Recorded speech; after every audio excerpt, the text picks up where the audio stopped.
If you stand with Ukraine, you stand against the United States. Remember that. I pay you. I promise to pay you. First of all, bro, you're not even going to be in office another year, so you need to shut your disgusting, thieving mouth. Legit mouth. I don't believe Zelensky gives 2 cents about Ukraine and the thousands and thousands of lives that are being lost every single day because of this war. We're at war. We're at war with Canada right now. How about it's an official war. How about we take over Canada? Call us Reyes on the humble show. Yeah, we all in. Yeah, we all in. So grab your boys now, cause you know we all win. Lift your hands up. Welcome back to the All In Podcast, where the truth is unedited. And today we're talking trade wars, the presidential address to Congress, the Zelensky deal, and what all that means to us as business owners. So stick around for this one. Now, before we get going, let me just introduce the usual suspects of the show. Right across from me, the man, the myth, the legend, the most interesting man in the industry, Mr. Zady! To my left, I got my business partner of over a decade, Mr. Sal Shakir, joining us today. And we're going to dive deep into all of the amazing economical things that are going on around the world at the political, geopolitical level, and what it means to us here in America as business owners, as consumers, as citizens. So today should be fun, guys. Oof. Right? Oh, with that being said, let's get it going. You know what? Let's do it in order. Right? Let's start with the Zelensky deal.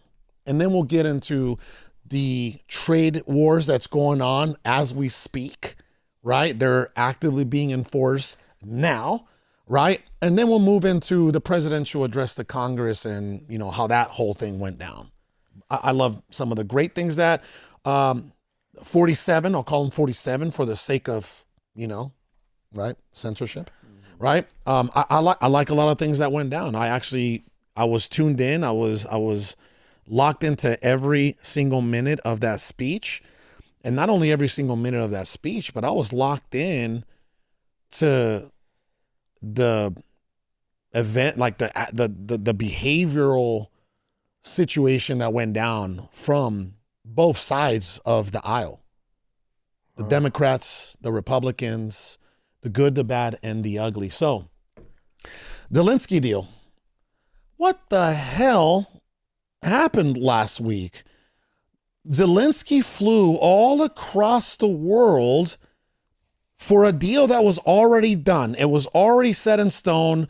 I believe that the agreement was already made, or the verbal agreement was already made on 3 different occasions in 3 different parts of the world with 3 different representatives from the U.S., with Zelensky and with Russia. And then all of a sudden, the guy gets to America. We probably paid for it.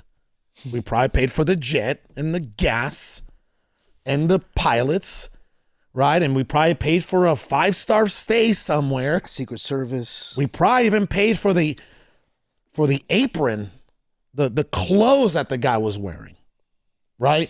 And then apparently, now this is conspiracy, that the guy met with Democrats, leaders of the Democratic Party, before the actual deal went down. And then Zelensky and Rubio and JD and Trump, they all got into the Oval Office. And then Trump didn't say anything for what they account for 39 minutes. He just let Zelensky just talk and talk and talk and talk. And then finally, Trump actually, JD Vance got involved first. And then finally Trump was like, all right, you know what? I don't like what you're saying right now. It sounds like a threat. Like when Zelensky said, you guys are going to feel it. Oh, you have this beautiful, nice big ocean that protects you, but eventually you will feel the influence of what's going on between Ukraine and Russia. And that's when Trump was like, whoa, dude, hold on. you're not going to dictate or tell us what we're going to feel. That's when he said, you are in no position to dictate anything right now. You've played your cards. I'm not playing cards, Mr. President. I'm serious. You played your cards, which Zelensky, for some reason, doesn't know the reference that was being made metaphorically, right? You played your cards. You don't have, you're done. You're out. You don't have any leverage anywhere. You should be thankful that you're still alive. Like Trump and his administration in the US of A is keeping you alive right now. Oh. So number one, don't come into the Oval Office entitled. Number two, don't come into the Oval Office disrespectfully. And number three, come into the Oval Office with some damn gratitude, because we've sent hundreds and hundreds of billions of dollars to you and your administration and your country to try to support you. You better come with, you better come correct, right? That's what I saw from the Zelensky deal. Here's what Trump and the administration is trying to achieve with that deal right now. Hey, listen, the past is the past, right? The annexation of Crimea, and, Russia felt threatened because NATO has broken their word time and time again. So it's this like back and forth tick for tack thing that's been going on. Trump's like, I get it. Here's what I want. I want this to end, and I want this to end right now. That is what Trump wants. Trump wants the war to end right now. He's the only one that wants it to end. Like Europe, no one wants to end it in Europe. Yeah. Oh, well, did you see that everybody in the world stepped up for Zelensky? The French prime Verbally, minister was like, we have your back, Zelensky. Easy to hate on. We have your back. We're willing to contribute $2 billion to the cause. Bro, what is $2 billion won't even last a week in Ukraine. The way they did it too, they're like, we stand with Ukraine. We're gonna win this war. We need the United States. That's exactly what happened, be good, by the way. It's I don't know, man. This Zelensky guy, bro. Like, the more and more I see things about him, the more and more like I'm learning. I watched that whole interview. I don't know. It's 40 minutes, right? And you were saying Trump wasn't talking the first section. It's exactly how it happened. Zelensky kept on talking. And what was he talking about? I couldn't really understand. He's talking about the past and the war and a bad man. What Putin has done. Our deals, and you don't protect us. It was not talks about peace in reality. For sure. The main thing. Apologize. The main thing that stood out to me is every time opportunity came up, Trump was like, yeah, we're going to make a deal with Russia and Ukraine. And then he would go like, every time he would say Russia, Zelensky would go, well, Mr. President, Putin is a murderer. He's a killer. And, you're going to help us defeat him. And Trump's like, look, idiot, if I agree with you, there's no way we're going to make a deal. You can't call somebody a murderer and a killer and then go negotiate with them and make a deal. That's not going to happen. So he's got trauma, okay, maybe based on his dancing career because he was dancing for Russia. Wasn't the guy like a sexual actor? He's a comedian, dancer in Russia. Maybe they kicked him out and then he became the president of Ukraine, and he had like the leather and the the assless chaps at some point, and he was an entertainer, and then he built a company. Right, it was a production kind of company, and he made millions of dollars doing that. Right, and then all of a sudden, at some point, Zelensky was playing an actor in a sitcom that portrayed him as the president, and all of a sudden, like a year or two later, he becomes the president. War is a very profitable business. That's why Democrats don't want it to end. That's why someone's getting paid over Europe there. doesn't want it to end. And obviously, Zelensky would be voted out. He stopped elections, by the way. I don't know if anybody knows that. The guy literally stopped elections because of what's going on. So if the elections started again and the war was over, he would lose his job. So he's looking out for himself, not his countrymen. and Democrats are looking out for their pockets because they're making money. I don't think Zelensky cares about. I'm sorry. I'm just going to go out on a limb here, and you know what? If I'm wrong, I'm wrong. I don't believe Zelensky gives 2 cents about Ukraine and the thousands and thousands of lives that are being lost every single day because of this war. I don't. Do I you? don't either. I don't. I'm not educated enough to know on how he feels. I know that they're fighting for their country. I know their fighters are strong fighters, and they're That holding. Trump did say, by the way. Trump did say, hey, first of all, you have some very brave soldiers. He gave them like credit and respect and props. So maybe that they feel like, because I come from a country that's been in war for the most part of my life. I've seen war in my own country, and you have some propaganda in the country that makes people feel like, they could win, and that just becomes part of life. So maybe they do believe that they're going to win, and with the help of clearly with the 4 years or 3 years of funding from us, they thought they can achieve it. But I do think that him coming to the White House that day and talking about what has Putin done and what's Russia doing, it's definitely not a peace talk. It's like bringing the trauma back to reality while you're trying to talk peace, and that's what ticked JD Vance off first, and then Trump had to up him one, and Trump just went Trump mode on him. Maybe he did need to hear that. I get it. But I think as a president, he should have, between Vance and the president, they should have done a better job in composing their, on their composure. They would have dictated, hey, look, I understand that you're talking about this. Give him a warning before you lash out. Yeah, no, I agree with that. I would have definitely given him a warning. Hey, Mr. President Zelensky, you're mentioning this. We're talking about peace. I understand how you feel. However, in this press conference, we're talking peace. And I do not want to talk about any history, any of that stuff. And definitely this is not the room to talk about this. Don't call him a murderer. Yeah, if you're trying to make a deal, you to make a deal like this. And you set his ass straight like that rather than lashing out. I think that JD and President Trump has fumbled the ball on that fact to give the opposition enough runway to talk crap. I get it. You could have delivered the same message, but differently without any backlash. Well, here's. By the way, I don't disagree with you. I think that could there have been more grace, professionalism? Yeah, Democracy. Sure, right. However, the ideal outcome is still going to be accomplished because of the strong stand that Trump and the administration are taking on. Yeah. The guy's back on the negotiating table. This guy played his cards, bro. Like, and this is, guys, I want everybody, it's not so much political. This is about a deal that just went down that consists of hundreds of billions of dollars, that consists of over 600,000 people losing their lives since this war started, right? Like, this is why this deal is so important, because there are hundreds of thousands of people losing their lives every single year. Okay. And here's what I saw. Right. You're going on next. Here's what I saw. I saw Zelensky come in and, like he's against the wall and he's played all his cards, but he had one more card to play.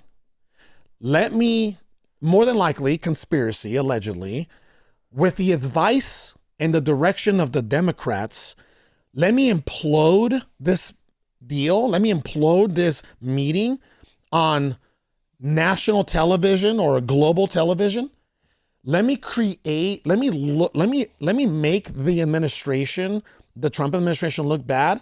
And let me create a sense of sympathy around the world and see what happens. And he did. Because as soon as he left here, he went to Europe to see if he can, swindle a little more money, and then nobody really stepped up. Like, people were offering him pennies, and not only were they offering him, they're so loud, these people. We got your back. Yeah, we stand in sovereignty, and like, they're so loud. And then when it comes to put your money where your mouth is, they're as quiet as a church mouse. Watch this. We got your back, Zelensky. We are willing to contribute $2 billion. Oh, and by the way, we can't make the deal happen unless you get the USA involved. So he went and he played his last card, and he didn't achieve what he was looking to achieve, and he's back on he's back on the what would you call it? He's back on the negotiating table. Yeah. There's a very important fact that people are kind of, skipping, is that the United States has invested billions or donated billions of dollars to Ukraine with no it's a grant. It's not even a loan. Oh, you give me money, I pay you later. I pay you. I promise. I promise to pay you. First of all, bro, you're not even going to be in office another year, so you need to shut your disgusting, thieving mouth. Legit mouth. The emotions are very high. So because that's what I'm trying to say. Yeah, I pay you. Come on, I pay you. President. Give me more money, I pay you. Oh, okay, yeah, here you go. Here, let me write a check. Hold on. How much? $150 billion? Coming right up. Oh, no, I need more. America, I love you. I need more. Give me 150 more. We need it. We need it. We need to do it. We need it. America, don't let us down. We need defense don't let us system. down. We need air defense. We need the missiles, and we need the food. And I need better clothes. Be better haircut. So Zelensky is Italian. Yours is okay. Ukrainian. I don't know. That every American isn't pissed off, bro. You should move to Canada. Pissed off at getting robbed, dude. Move to Canada. So as Americans, I think if you're a patriot, you would appreciate that what the administration is trying to do here is they're trying to broker a peace. Number one is broker a peace deal, which is. How is anybody against peace? Right. I don't know. And number two is I think they're people are not understanding that by asking for this deal. Yeah, I get it. Like the United States needs to be paid for the money they invested and the money they're going to pay. Maybe not the money they already invested. Maybe this deal that is going to take place, which we don't know. We're the world's ATM machine, bro. You're killing me, bro. Go ahead. This has been brewing on for a week now. Go ahead. Get it out of your chest. All right, go ahead. We're all here. We're listening. I know. It's more animated than me. I pay you. Go ahead, bro. Number one, we haven't received. We're always giving money. Yeah, yes. so we've given money in the past few years. We've given so much, billions of dollars, hundreds of billions of dollars, and there was no security. We're not getting any of that back. I don't think we're going to get any of that. Well, they say that they will at some point. Whatever that means. However, this new deal is trying to broker peace and trying to get some of that money that we are going to invest, or some of the money we invested. I don't know about that fact, but I know for the money that we're going to invest for sure is to be secured, and we're going to get some of that back by those, raw land. Mineral rights. Yes. Well, by default, by doing that, the security deal that they're talking about is that the United States will have a vested interest in Ukraine because it is a direct impact to our economy. Right. However, by default, the interest of Ukraine becomes our interest, and that is the security that you're looking for. But people are all talking about how he got thrown out, how I get it. Trump got pissed off. He should have handled it better. But because he handled it the way he handled it, that made people talk about this kind of stuff versus the stuff that really matters. Emotions are high. Emotions are very. I mean, with liberals, your emotions are crazy. With liberals, bro, they're like 97% emotion and like 3% logic. And you have to take it that way. You have to take it like that, bro. Most people are working people. They're busy about their daily life. They're gonna hear the 30-second reel that bashes on whoever. You have to understand that people don't sit and listen to a 45-minute conversation. They don't sit and listen to an analysis of an hour analysis on what just happened. They're going to see what they see on the go, short reels, short form information, radio stuff, some influencers talking about it. You got Arnold dumping on President Trump. Arnold Schwarzenegger? Yeah, he said that is a disgrace. And you know what? Arnold, you're a disgrace, dude. You know how easy it is to beat the United States, bro? Because we switch our leader every 4 years, every 8 years. It's like Russia is like, oh, Trump, you're all talk. You're going to do this to me? Okay, fine. You know what? I'm just going to wait 4 years, not do anything, wait for you to leave. And then I'm going to invade. Like, I don't pay you. They're going to wait for a liberal president, Obama, and then take over Crimea, and then not do anything when Trump is there, and then wait until Biden comes, and then invade Ukraine. So like it's easy. We're easily defeated, bro. To wrap up that subject, Sal, you're absolutely right. here's the reality. 97% of Americans, they don't do the research. They don't sit there and watch a whole, even though, by the way, Trump's administration is probably the first administration to be as transparent, where now they bring the cameras and the press behind, behind closed doors, and they're like, hey, you guys want to be a part of this meeting? Let's do it. Right.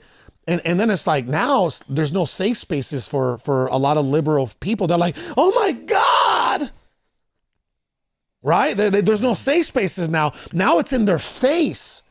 Right now it's like, oh my God, they just threw him out. They threw him out of the Oval Office. They're not even like, here, Zelensky, I will donate. And then I give them a link, standwithukraine.com, and then they don't donate. They get mad at me. I'm like, well, put your money where your mouth is, American citizen person. If you stand with Ukraine, you stand against the United States. Remember that. Remember that. All right, we're moving on. Sal, you ready to move on? Yeah. You all right? Are we good? This is very entertaining. I told you, bro, we were brewing. Next topic. Trade wars. Let's invade Canada. Let's do it. Trade war. What? We're at war. We're at war with Canada right now. How about it's an official war. Trade war, but here, how about it's a real this? war. How about we don't invade Canada, but how about we take over Canada? Or in the business world, how about we absorb? How about we merge? How about we acquire? Then there'll never be. You can't say the word invade, You're bro. never going to be a conservative president ever again, because Canada is going to vote liberal all the time. So we're never going to have a Republican president if Canada is a state, ever. Well, we're not necessarily. I guess you're right. Okay, so maybe we need to think about that twice. All right. Okay. All right, ready? It is a far-fetched plan. It'll be another California, right? I'm not saying literally invade them, but obviously some How about idiot will take Newsom that. takes But over Canada? maybe, but honestly, when you're talking about this, I want to say this: we're at war, bro. It's literally a Trade war. And then war. we have MSNBC interviewing the government of Canada and saying, like, taking their back.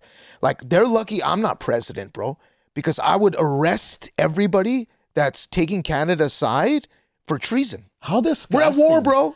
How disgusting. Have you seen Get on this the now? team, bro. Have you seen what's going on?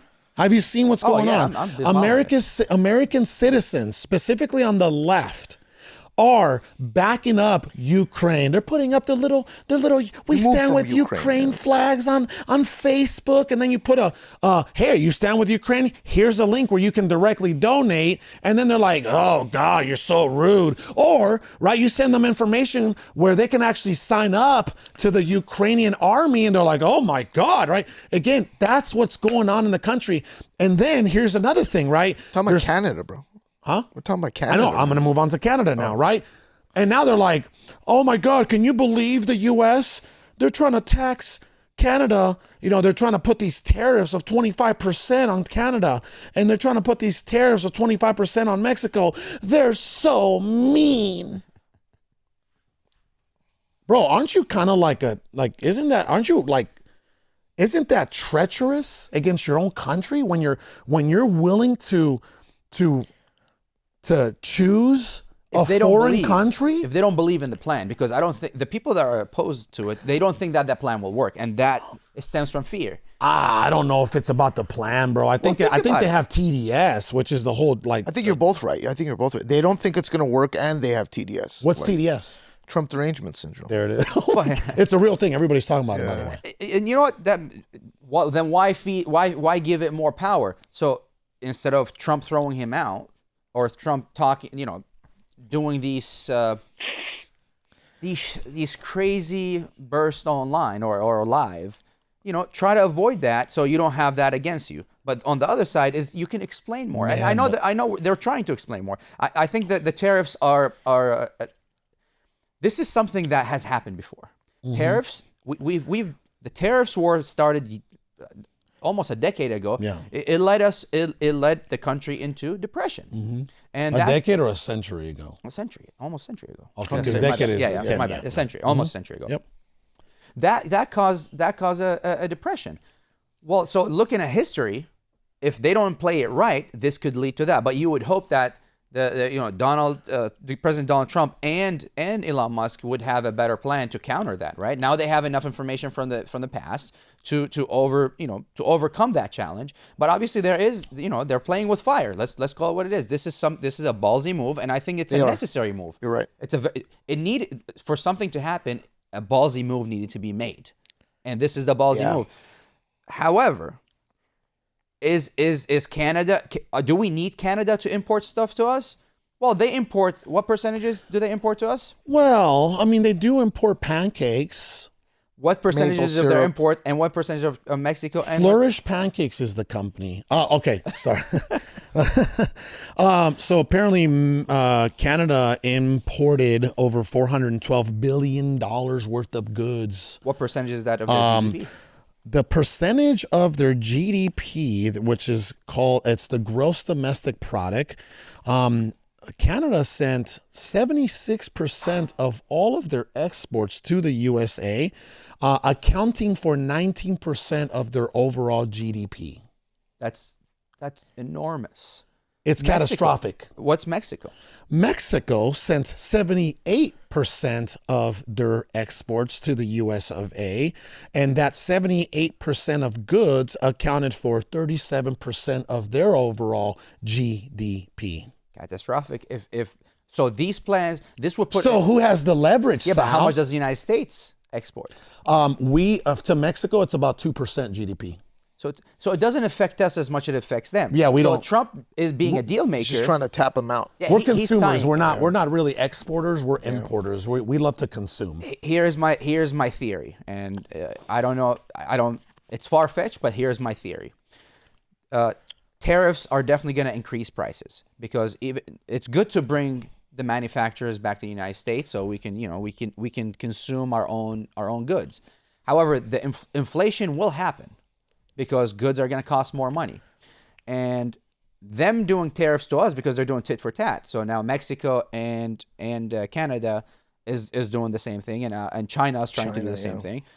So this will happen. Inflation will definitely happen, and my theory is that Doge is trying to give 20% of the savings that they're saving. They're saving up to today or up to yesterday. There was $105 billion saved, or that's what they have on the website. And they're trying to give 20% back to the American people. That is roughly around $5,000. That's been from 2 weeks ago. They said that. They're talking about giving 20% back to the American people. Now, if that happened, that means $5,000 to every person. Household. Every household. Sorry, to every household. That means if this really would happen, that would buy us enough time to weather that storm of the inflation. Maybe it'll last 6 months, maybe it'll last a year. However that long it lasts, that will soften that blow of the inflation. And by then we would have enough manufacturers, we would have enough mass production to lower prices. Wow. And that would be the cushion that we need. Knowing how Trump operates and how Elon operates, I think that's probably in the cards, in my opinion. Yeah. It may sound far-fetched. And other things though too. It's like we don't normally.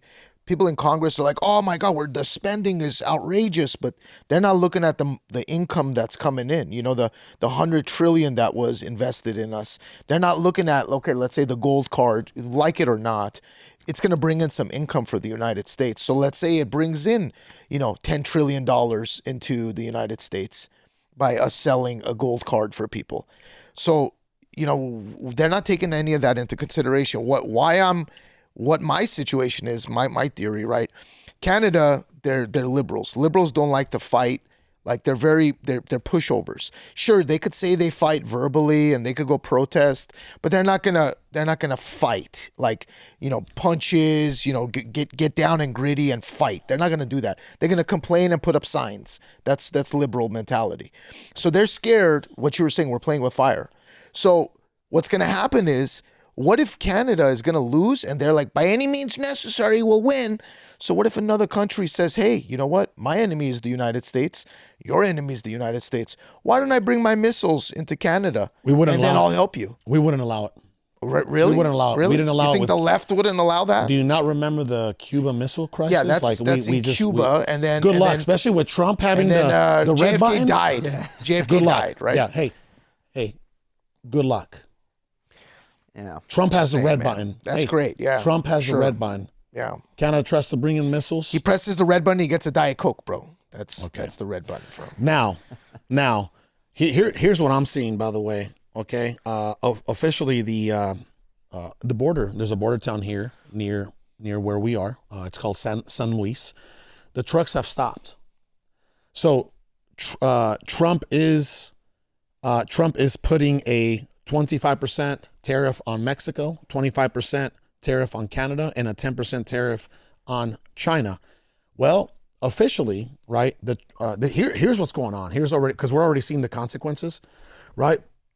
Good and bad. Well, the trucks that are usually bringing in goods over to the USA through the San Luis border have officially stopped. Now, here's the question. How long can they keep that up? It's kind of like what do you call that? Like when you protest, when you're like, I'm not gonna show up to work. Like, what's that called? I know what you're talking about. It's a strike. Yeah, It's almost like a strike, right? So there's like a strike going on from some of these companies in these countries. But bro, if Mexico exports 78% of their goods to America, to the USA, how long can you, as a company in Mexico, keep up with not sending the trucks over because you don't want to pay the 25%? Stand that storm, yeah. How long? I don't think you can go a month. I don't think you can go 30 days before you're like, all right, that's it. Like, that's 25% less than I'm gonna make on my net, my overall profit. Or you do what some of these Canadian companies are doing. 48% of, so I actually wrote that down because I was doing a little bit of research, and 48% of Canadian companies that heavily rely on USA consumption are in fact considering moving their companies to the USA. Because if you think about it, it's probably much cheaper. The 10 to 20% that they used to save, right, because they had their production outside of the US, now, right, if you just play, just general basic economics, well, those savings are gone. You're probably in the negative now, and it's more economically convenient for you to actually move your company to the USA, and you'll be up 10 to 15%. Unless you're China. They've been doing this for years. China's been getting away with murder through Mexico, Sal. Well, yeah, but China's doing something else. I just watched a documentary about, I think, don't quote me on that. I think the country's Cambodia.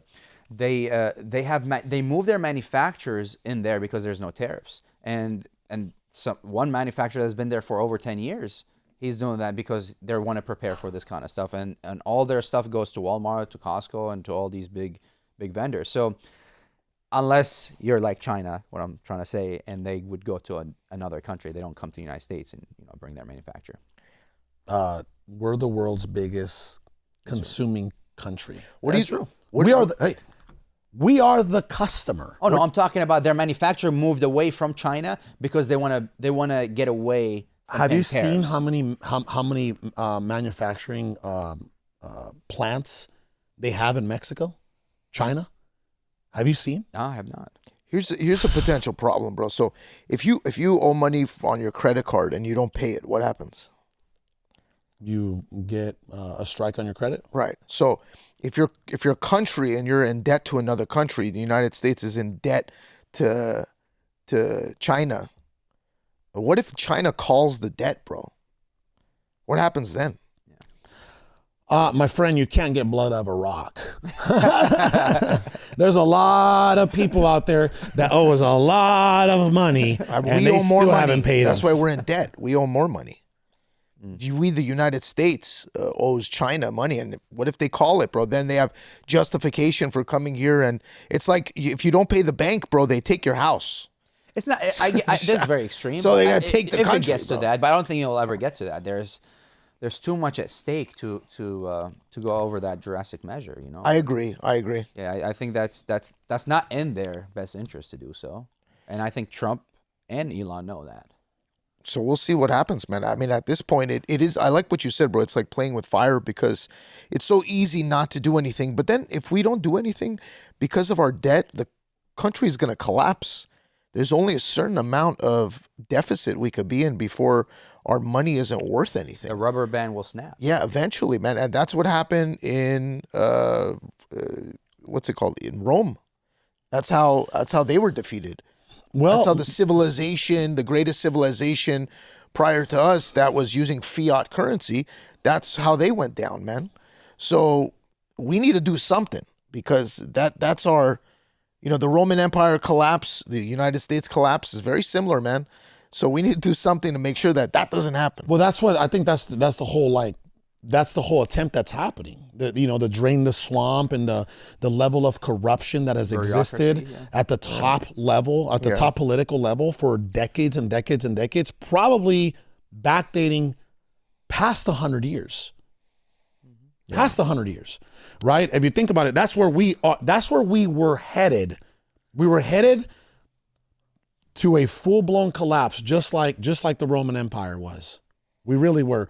Now, hopefully, these trade wars. I believe. Listen, I hear big game. I hear Trudeau. I saw him do his little press conference yesterday. Well, we're gonna hit them back with 25% also. Okay, dude. Like, what are we shipping over to Canada? We don't care. Like, what are we shipping? What are we sending your way, dude? What are we sending? So it was so stupid. Cattle? You know what I mean? Like, what? They bought liquor from us. It's not consignment, by the way. Consignment, Yeah, I know, you get it and then you sell it out, Yeah, right? that's right. So they bought liquor from us and then they're taking it off their shelves. Like, okay, dumbass. You're losing. You're probably money. gonna go bankrupt. Like, that's why you're a shitty business operator. Well, that's why Trudeau, I respectfully, he inherited, from what I hear, allegedly, this guy inherited 99% of his wealth. And he's worth about $96 million because he inherited all that he doesn't wealth. care, yeah. Trudeau, right? He inherited. Brother, you're not going to outmaneuver Elon Musk and Donald Trump and then not only those two, economical tycoons, but also the teams that they have around them. You're not going to outmaneuver them, dude. Like, you're not even a businessman. You're worth $96 million. These guys are worth billions and billions and billions. There's a reason why Musk was brought in, because he is the only businessman / entrepreneur in history to be actively running multiple multi-billion-dollar companies at the same time. Realistically, bro, it's all How crazy is that? It's all who has the numbers in the House of Representatives and the Senate, because Trump could do whatever he wants, bro. But if the Senate and the House of Representatives don't codify what he's doing into law, and they fight and then they delay, nothing is gonna happen, bro. That's the sad truth, bro. We have the majority right now. We have the majority, we are, but there's a lot of fighting back and We're forth. the most divided we've ever teetering. been internally that I've ever seen, to the point where No Democrat will approve anything Trump says. For Nothing. sure, because they It's have not gonna TDS, happen. and that's what I'm saying. Like, they don't care. They care about their emotional being so much more than they even care about this country and the sick. citizens of this country. That's, again, when emotions are high, logic is low, right? There is logic is out the window. I can't even post about it anymore because the comments that are in there are just disgusting. But go ahead. I was disgusted to see during the speech, there was some admirable moments that you just have to get up and clap for. Yeah, true. Ready? Okay, don't clap. Just get up. There's so many admirable, not just one. I know you're gonna pull up the 13-year-old or 14. No, I'm gonna. This is how I'm gonna end the show. Go ahead and finish that out so I can end the show with this, no, because please. Well, let me ahead, get go my ahead. 2 cents in too, bro. But forget your 2 cents, bro. get my $1. Pay me. Come on. Let me borrow. Mr. President, okay, Putin's a killer. Oh, He's a murderer. okay, give your 2 cents because I gotta do this. Go. Wait, let him go. That's all right. I was just saying there were so many admirable moments to just stand up and show respect to it. You don't have to clap. And I saw the Democrats did not get up at all at some moments that, as a human, especially as a party that you always claim that you're for the people. There were so many moments that it was for the people, and you should have just stood up for that and showed some kind of appreciation to. You don't appreciate Trump for it, but appreciate the human act. They're And disgusting. It was non-existent. Watch this. Ready? So 2 cents. I personally go ahead and then I'll finish it. Hurry up.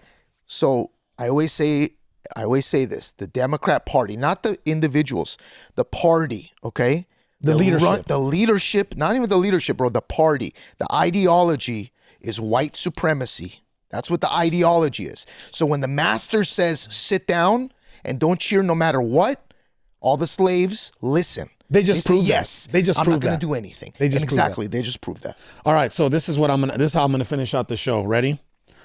First of all, I don't know if you guys saw the entire speech. I actually ended. I had my wife and I were so excited about the presidential address to Congress that we took our daughter 30 minutes early out of practice, softball practice, to get home. And then we had a dinner and the whole family came over and we watched the entire address to Congress. And this is what I'll tell you. It was one of the most, honestly, I'm usually not a big fan of Trump's ability to speak and his messaging. I'm not, right? I'm not. I don't think he's a great public speaker. This was probably the best speech I've ever seen him give. He was having fun. He was laughing. This was the best cracking speech. Jokes. He was cracking. He was looking, and he was right. This was the best speech ever. I'm going to end it with this. It's hilarious. I'm going to end it with this, right? These are some of the things that Democrats refuse to get up and clap for. These are some of the things that the Democrats refuse to put their own emotions aside and get up and be human. Ready? They refuse to stand and clap for U.S. farmers. They refuse to stand up and clap for U.S. manufacturing. They refuse to stand up and clap for small businesses, tax cuts, catching terrorists, protecting women. You guys saw the executive order that went down with the, right? Murdered women, fallen officers, steel workers, energy independence, stopping drug cartels, curbing waste of tax dollars, as you guys can see through Doge and everything that's going on, right? A young man going to West Point. How amazing was that, right? Ending a war of years and years and years and sending hundreds of billions of dollars over there and hundreds of thousands of people losing their lives, right? Ukraine and Russia, ending that war. They didn't stand up for that. It's like as if they don't want it. And here's the most sickening, disgusting thing that they did not stand up and clap for. A 13-year-old young man that has been battling cancer, defeated brain cancer, and was made an honorable agent of the Secret Service by Trump. And in the moment where he's hugging one of the Secret Service agents, right? It's like you got a black, young, like, bro, everything, the total opposition of what people think that the Democratic Party is, right? You got a black kid, right, that is hugging a white man in his midlife, whatever, and they're having this beautiful moment. And then, like, there is no racism, there is no segregation. You know what I mean? It's like, it's just two Americans having a great moment, right? They refuse to stand up for that. And I'll tell you what, I know that the propaganda machine out there is telling you that the Trump speech was not a good speech, but here's the facts. Polls from CBS had a 76% approval, and polls from CNN, these are propaganda machines for the liberal party, right? Polls from CNN had a 69% approval of Trump's speech. So again, that's what I just wanted to throw out there just to get people thinking about what's going on in this country. And it's time for us to start opening up our eyes and start putting America first and start prioritizing America and Americans over our emotional indifferences. Yes? Absolutely. With that being said, we appreciate you tuning in. If you appreciate the show, if you love the show and you think it's informative, educational, entertaining, do me a huge favor, right? Continue to share the show and comment. Comment down below when you can. We'd love seeing your feedback on the show. And thanks for tuning in, and we'll see you next week.